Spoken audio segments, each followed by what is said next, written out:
लकड़बग्घे की दहशत। अरे अरे, बहुत रात हो गई है।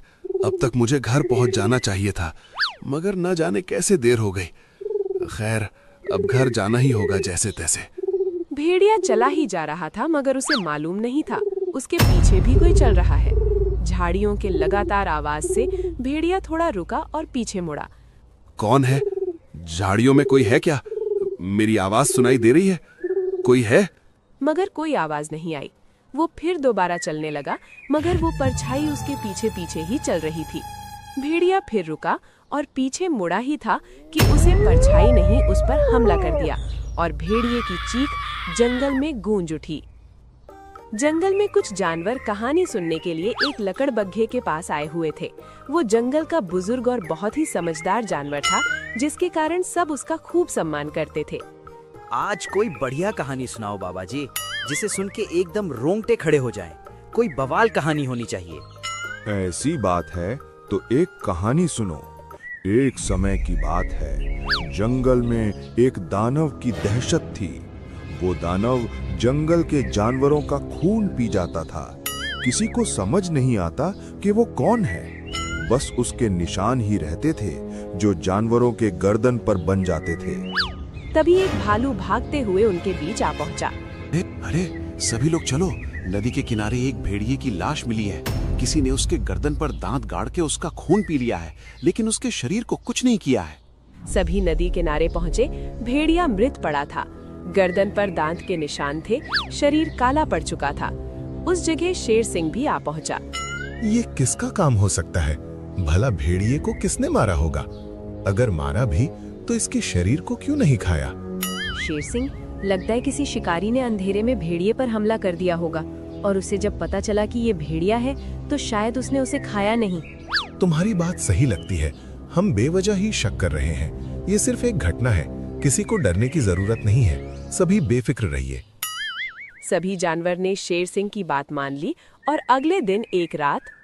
काफी रात हो गई है, कोई जानवर नजर नहीं आ रहा है।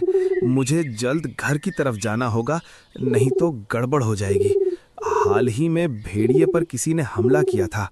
हिरन जल्दी जल्दी चलने लगा, मगर उसके पीछे वही परछाई चल रही थी। हिरन को इसका आभास हो गया था। वो और तेजी से चलने लगा। तभी अचानक सामने से किसी ने उस पर हमला कर दिया और उसकी गूंज जंगल में गूंज उठी। सबने वो आवाज सुनी और अगले दिन। ये क्या हो रहा है? जंगल में दो जानवरों का शिकार किया गया है, मगर दोनों जानवरों को खाया ही नहीं गया, सिर्फ दांत गड़ाए गए हैं। आखिर ये सब कौन कर रहा है? ये सामान्य नहीं है।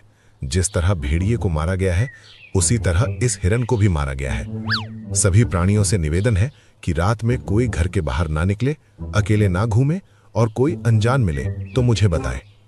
शेर सिंह के कहने पर सभी जानवर रात में घर में रहने लगे। बहुत कम जानवर ही घर से बाहर निकलते, जिसके कारण कोई ना कोई जानवर उस परछाई का शिकार हो रहा था, जिससे शेर सिंह बुरी तरह परेशान हो गया था।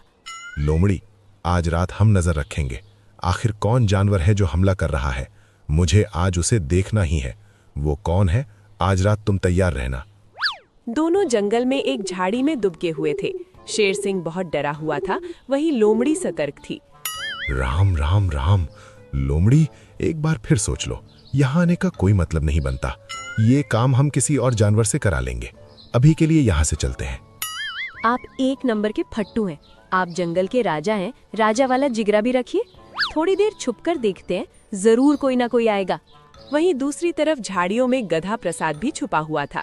उसकी नजर शेर सिंह और लोमड़ी पर चली गई थी। अरे वाह, शेर सिंह को हमारी कितनी चिंता है। उस राक्षस को पकड़ने के लिए खुद आए हैं। तभी जंगल में एक गुर्राहट आई। तीनों सतर्क हो गए। उनके सामने से एक लकड़बग्घा गुजर रहा था।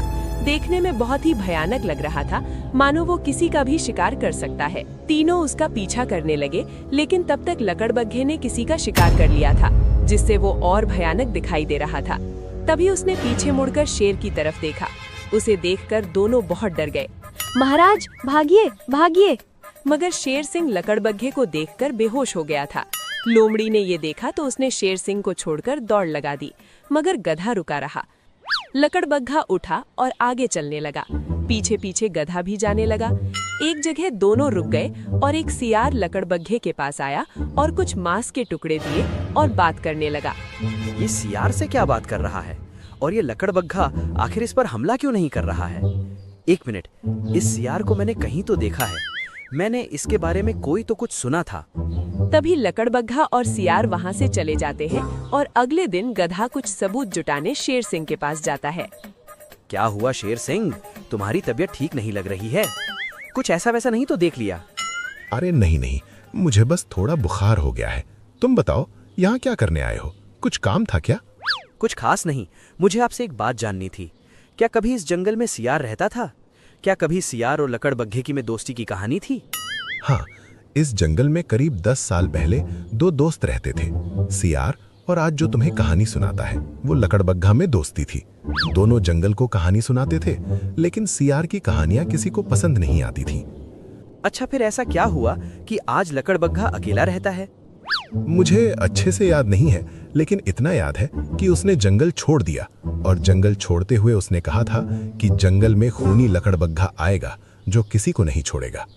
लेकिन मुझे लगता है कि सियार सच कर रहा था। कल मैंने एक लकड़बग्घे को रात में घूमते देखा। बहुत ही खतरनाक दिखाई दे रहा था। मुझे तो उस पर शक है। अच्छा, तो फिर उस लकड़बग्घे को पकड़ना चाहिए ताकि वो किसी पर हमला ना कर सके।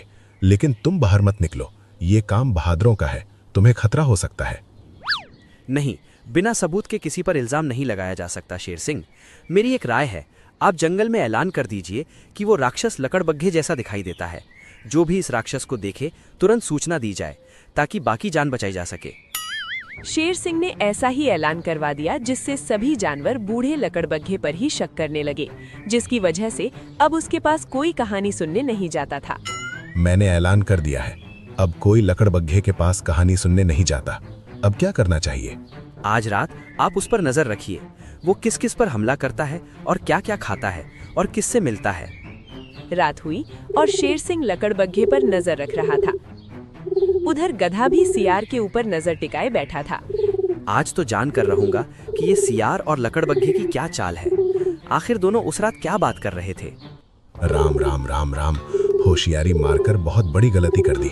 न जाने ये लकड़बग्घा कब दानव बन जाए और कब हमला कर दे। क्या भरोसा, मुझे चौकन्ना रहना चाहिए। तभी लकड़बग्घे ने कुछ खाना खाया। उसे खाते ही लकड़बग्घे का स्वभाव बदल गया। वो जोर जोर से आवाज निकालने लगा और उसने मुड़कर शेर सिंह की तरफ देखा और झपट पड़ा। मारे डर से शेर सिंह भाग खड़ा हुआ। आगे आगे शेर सिंह और पीछे पीछे लकड़बग्घा। काफी देर से चल रहा हूँ। सियार ने कोई ऐसी गलती नहीं की जिससे ये पता चल जाए कि आखिर ये दोनों ये सब क्यों और कैसे करवा रहे हैं। आखिर इनका मकसद क्या है? काफी देर गुजर गए मगर कुछ हुआ ही नहीं। सियार आराम से जंगल के बाहर चला गया। गधे, मैंने देखा कि लकड़बग्घे ने जैसे ही खाना खाया वो आक्रामक हो गया। उसने तुरंत मुझे देख लिया जबकि मैं छुपा हुआ था। फिर वो मुझे मारने के लिए दौड़ा। किसी तरह मैं जान बचाकर निकल आया हूँ। अच्छा, तो वो खाना खाने के बाद आक्रामक हो जाता है। मगर कैसे ये संभव है कि कोई खाने के बाद राक्षस बन जाए? मुझे दोनों का पीछा करना चाहिए ताकि कुछ सबूत मिल सके। रात में गधा सियार का पीछा करने लगा। उसने देखा कि सियार गांव के एक इलाके में जा रहा है जहां कुछ कचरा कूड़ा गिरा हुआ है। वहां से उसने नीली थैली उठाई और वापस आ गया। ये आखिर करना क्या चाहता है? थोड़ा और पूछा करता हूँ। सियार चुपके से लकड़बग्घे की गुफा में जाता है और वो नीली थैली में जो रसायन है उसे डाल देता है और आराम से बाहर आ जाता है।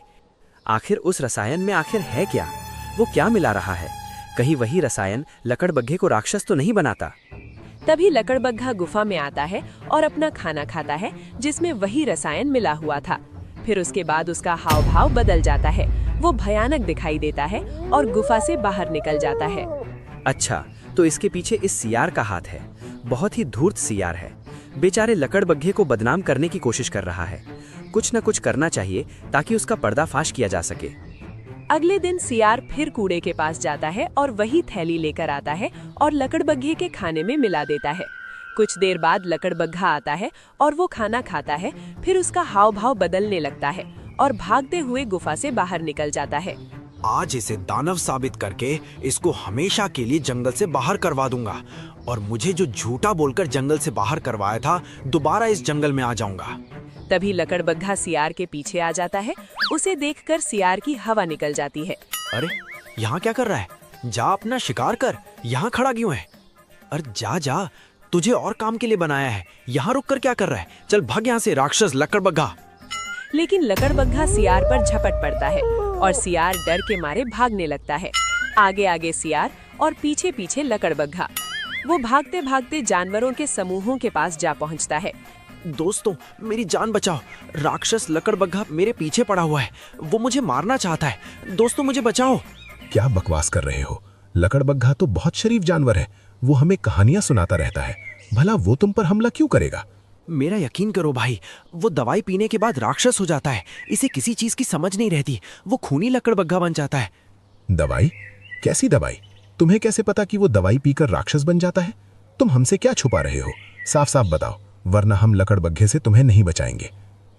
सियार डर के मारे सब सच बोल देता है। मैं हर रात उसके खाने में एक नशीला नीला रसायन डालता था, जिसकी वजह से वो कोई भी जानवर कुछ देर के लिए पागल हो जाता है। उसे तुरंत जो भी बोला जाए वो भी करता है। फिर नशे का प्रभाव कम होने पर वो सामान्य हो जाता है और इसे कुछ भी याद नहीं रहता। मगर तुमने ये सब क्यों किया? आखिर ये सब करने की वजह क्या थी? तुम तो एक समय में लकड़बग्घे के खास दोस्त थे, तो तुमने ये सब क्यों किया? जब मैं उसके साथ रहता था तब प्राणी उसकी कहानी ज्यादा पसंद करते थे और मेरी कहानी कोई सुनना नहीं चाहता था। धीरे धीरे मेरे मन में उसके लिए ईर्ष्या बढ़ने लगी और मैंने उसे इस जंगल का सबसे अप्रिय जानवर बनाने के लिए एक योजना बनाई। और फिर मुझे नीले रसायन के बारे में पता चला और जानबूझकर जंगल छोड़ दिया ताकि कोई मुझ पर शक न कर सके। दुष्ट, मेरी कहानी तुमसे ज्यादा अच्छी थी। इसका मतलब ये तो नहीं कि तुम मुझे पागल बना दो, जंगल के प्राणियों को बेवजह मरवा दो, पूरे जंगल में अशांति फैला दो। आज मैं तुम्हें जीवित नहीं छोड़ूंगा। तुम मुझसे साफ साफ बात कैसे कर रहे हो? क्या तुम्हें दवाई का असर नहीं हुआ? लेकिन कैसे? क्योंकि मैंने दवाई बदल दी थी। मुझे तुम्हारे बारे में सब पता था, इसलिए मैंने जानबूझकर दवाई बदल दी। तुमने साधारण नीला रंग खाने में मिलाया ताकि तुम्हें हमारे नाटक का पता न चले। नाटक? इसका मतलब ये सब नाटक था? मगर नाटक की क्या जरूरत थी? ताकि तुम अपना गुनाह अपने जुबान से बताओ और सबको पता चले कि इन सब के पीछे तुम्हारा हाथ है। ये लकड़बग्घा निर्दोष है। आज मैं इसे जीवित नहीं छोड़ूंगा। इसने बहुत गंदा काम किया है, इसकी कोई सजा नहीं है। रुक जाओ लकड़बग्घे, माना कि इसने गलती की है, मगर तुम इसे मारकर और भी बहुत बड़ी गलती कर दोगे। जंगल के कानून अनुसार इसे कैद में डाला जाएगा ताकि सबको सबक मिले कि किसी का बुरा करने पर खुद का ही बुरा होता है। शेर सिंह सही कह रहा है, हमें नियम का पालन करना चाहिए। सियार को कैद में डालना चाहिए और हमें इस बात को भी मानना चाहिए कि बिना जांचे परखे किसी भी चीज पर विश्वास नहीं करना चाहिए। बिना जांचे परखे किसी भी चीज पर विश्वास नहीं करना चाहिए और ईर्ष्या में आकर किसी का बुरा करने वाले का अंत हमेशा बुरा ही होता है।